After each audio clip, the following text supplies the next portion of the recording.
السلام علیکم ورحمۃ اللہ وبرکاتہ۔ امید ہے کہ آپ تمام اللہ کے فضل و کرم سے بخیریت و عافیت ہوں گے۔ طبیعت کا خیال رکھیے گا۔ اب آئیے ہر دن ایک آیت قرآن مبین کا 16واں سبق سماعت فرمائیں۔ اللہ پر بھروسہ رکھو، عقل پر نہیں۔ بسم اللہ الرحمن الرحیم۔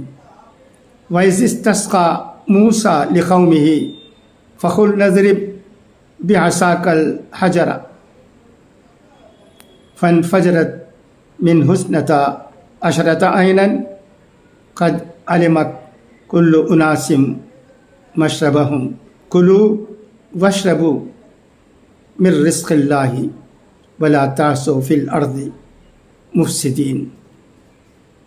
ترجمہ: اور وہ وقت بھی یاد کرو جب موسیٰ علیہ السلام نے اپنے قوم کے لیے پانی مانگا تو ہم نے کہا اپنی لاٹھی پتھر پر مارو، چنانچہ اس پتھر سے 12 چشمے پھوٹ نکلے۔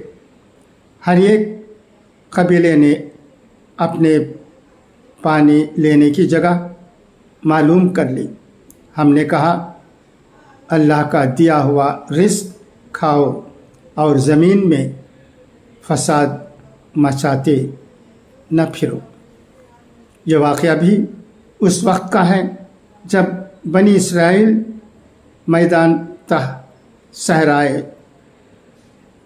سینا میں محصور تھے، وہاں پانی طلب کیا۔ اس وقت ہم نے کہا اپنی لاٹھی پتھر پر مارو۔ جب حضرت موسیٰ علیہ السلام نے پتھر پر لاٹھی ماری تو اس سے 12 چشمے پھوٹ نکلے۔ حضرت یعقوب کے 12 بیٹے تھے، ہر بیٹے کی اولاد ایک مستقل قبیلہ بن گئی اور اس طرح بنی اسرائیل 12 قبیلوں میں تقسیم ہو گئے۔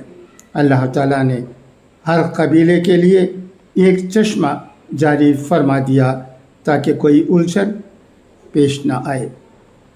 قابل غور بات یہ ہے کہ جہاں پانی کی ضرورت ہو وہاں زمین کو کھودی جاتی ہے تاکہ پانی میسر ہو، یہی عقلی تقاضا ہے، مگر یہاں پتھر پر مارنے کا حکم دیا گیا۔ حکم خداوندی کی تکمیل پر 12 چشمے جاری ہوئے۔ اسی طرح جب موسیٰ علیہ السلام کے سامنے فرعونی جادوگروں نے اپنی اپنی رسی زمین پر ڈال دی تو سارے سانپ بن گئے۔ عقلی تقاضا یہ ہے کہ حضرت موسیٰ علیہ السلام کو حکم ہوتا کہ اپنی لاٹھی سے ان سانپوں کو مارو اور ختم کر دو، مگر اللہ کا حکم ہوا کہ اپنے لاٹھی زمین پر ڈالو۔ حکم خداوندی کی تکمیل پر لاٹھی بہت بڑا اژدھا بن کر سارے سانپوں کو نگل گیا۔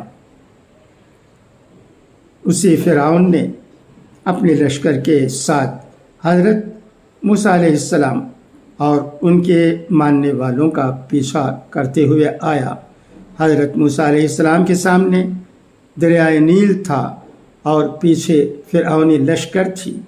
عقلی تقاضا یہ ہے کہ حضرت موسیٰ علیہ السلام کو حکم ہوتا کہ اے موسیٰ اپنی لاٹھی سے دشمن کا مقابلہ کرو، مگر ایسا نہیں ہوا، بلکہ حکم ہوا کہ اپنی لاٹھی کو پانی پر مارو۔ حکم خداوندی کی تکمیل پر اس جگہ 12 راستے نکلے اور موسیٰ علیہ السلام اور ان کے ماننے والوں کو نجات ملی۔ اسی وجہ سے کہا جاتا ہے کہ عقلی تقاضوں کو چھوڑ کر حکم خداوندی کو ماننے سے ہی آدمی کامیاب ہو سکتا ہے۔